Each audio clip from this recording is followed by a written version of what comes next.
અમરેલી જિલ્લાના સાવરકુંડલા તાલુકાના ગોરડકા ગામ તેમજ આજુબાજુના ગ્રામીણ વિસ્તારની અંદર છેલ્લા 5 દિવસથી વરસાદ પડવાને કારણે મગફળી ઉગવા લાગી છે, જેથી ખેડૂતને 100% નુકસાની પહોંચી છે।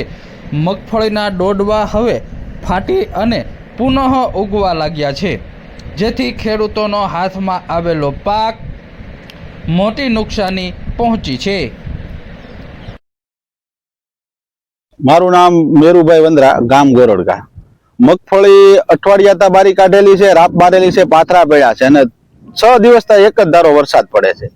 મગફળીમાં કોઈ વસ્તુ લેવાય એમ નથી। માલઢોરનો સારો બગડી ગયો છે, મગફળી ઉગી ગઈ છે અને સરકારને ઈ જ નમ્ર વિનંતી છે કે ઝડપથી સર્વે કરાવે અને સર્વેમાં જે કાંઈ વળતર મળે ને એ ખેડૂને મળે તો જ ખેડૂત ઊભો રહે એમ છે।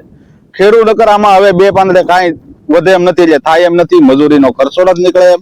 ઝડપથી ઈ જ છે કે થોડું ઘણું વળતર મળે તો ખેડૂત ઊભો રહી શકે।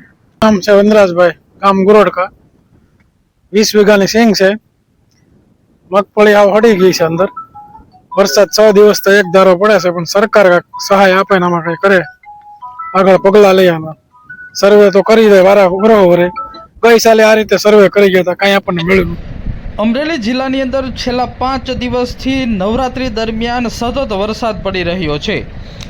સતત વરસાદ પડવાને કારણે ખેડૂતોના ખેતરમાં રહેલી મગફળીના પાકને મોટું નુકસાન પહોંચાડ્યું છે।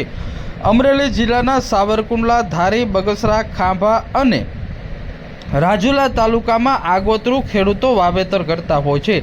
વધુ સારું અને સારા ભાવ મળી રહે તે માટે આગોતરું વાવેતર કરતા હોય છે, પરંતુ આગોતરા વાવેતર બાદ હાલ મગફળીનો પાક ઉત્પાદન સારું આવવાના સમયે વરસાદ પડવાને કારણે ખેડૂતો મુશ્કેલીમાં મુકાયા છે।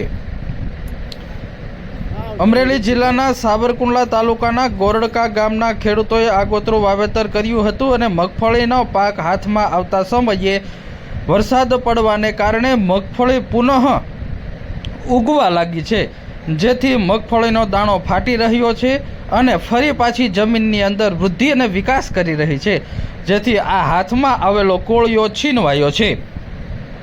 20 વીઘાથી વધુની આ મગફળીનો પાક ફરી ઉગવા લાગ્યો છે। પાથરા ભીંજાઈ ગયા છે, મગફળીમાં ફૂગ પણ લાગી ગઈ છે, જેથી મગફળીનો પાક 100% નુકસાન પહોંચી છે।